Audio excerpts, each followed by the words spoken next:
Hello అండి. Hello, మీ పేరు? పుష్పనాథం. అప్పుడు ప్రెజెంట్ ఆంధ్రప్రదేశ్ ప్రభుత్వంలో జగన్ గారి పరిపాలన ఎలా ఉందంటారు?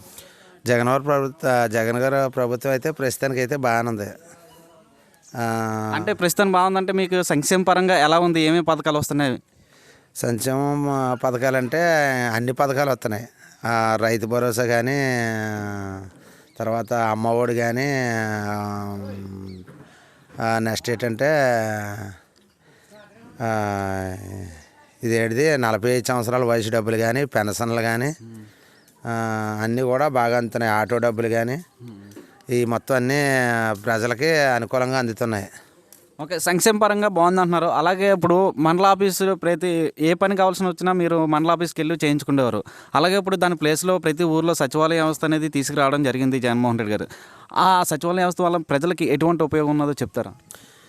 సచివాలయం వల్ల అంటే ప్రస్తుతానికి ఇంతకుముందు గొలుగొండ చుట్టూ 4-5 సార్లు 5 సార్లు తిరిగేవాళ్ళం. ఇప్పుడు ప్రస్తుతానికంటే సచివాలయం తరపున అన్నీ మాకు వాలంటీర్ తరపున ఇంటికి వచ్చి అన్నీ జరుగుతున్నాయి. ఒక రేషన్ కార్డు అవనివ్వండి, ఒక ఆధార్ కార్డు అవనివ్వండి, లేదంటే ఒక సర్టిఫికేట్ అవనివ్వండి. మాకు సచివాలయానికి వెళ్తే అందుబాటులో మాకు పనికి ఇబ్బంది లేకుండా అన్నీ మాకు చేసి పెడుతుంటారు. ఇప్పుడు ముందు మండల వ్యవస్థలో క్యాస్ట్ సర్టిఫికేట్ కావాలంటే కనీసం 4 రోజులని తిరిగారు కదా, ఇప్పుడు వెంటనే మీకు అయిపోతుందా సచివాలయ వ్యవస్థ ద్వారా? 2 రోజుల్లో అయిపోతుంది. ఇంతకుముందు ఒక 4 రోజులు, 20 రోజులు, 25 రోజులు తిరిగేవాళ్ళం. ఇప్పుడు అయితే 2 రోజుల్లో మేము వెళ్ళి మాట్లాడి అన్ని ప్రపోజల్ చేస్తే మరుసటికి ఇచ్చేస్తున్నారు. అంటే ఇంతకుముందు టీడీపీ ప్రభుత్వంలో జన్మభూమి కమిటీలు ఉండి దాని ప్లేస్లో వాలంటీర్ వ్యవస్థని తీసుకురావడం జరిగింది జగన్మోహన్ రెడ్డి గారు. దానికి దీనికి కంపేరింగ్ చేస్తే ఎలా ఉందంటారు? ఇప్పుడైతే ప్రస్తుతానికి అప్పుడు జన్మభూమి కంటే ఇప్పుడు వాలంటీర్ ద్వారాగా మాకు సింపుల్గా అన్ని పనులు అవుతున్నాయి.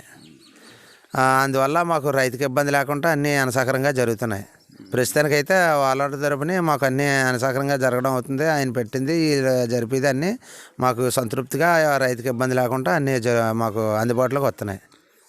అలాగే నెక్స్ట్ ఇప్పుడు 2024లో ఎలక్షన్లు వస్తున్నాయి. అటు టీడీపీ ప్రభుత్వం TDP and Janasena and YSR పోటీ పడుతున్నాయి కదా. మళ్ళీ మీకు ఈ సంక్షేమాలు కావాలంటే ఏ ప్రభుత్వం వస్తే బాగుంటుంది అంటారు? మాకు ప్రస్తుతానికైతే వైఎస్ఆర్ ప్రభుత్వం వస్తేనే మళ్ళీ సంక్షేమ పథకాలన్నీ మాకు అందుబాటులోకి వస్తాయని మేము ఆశిస్తున్నాం.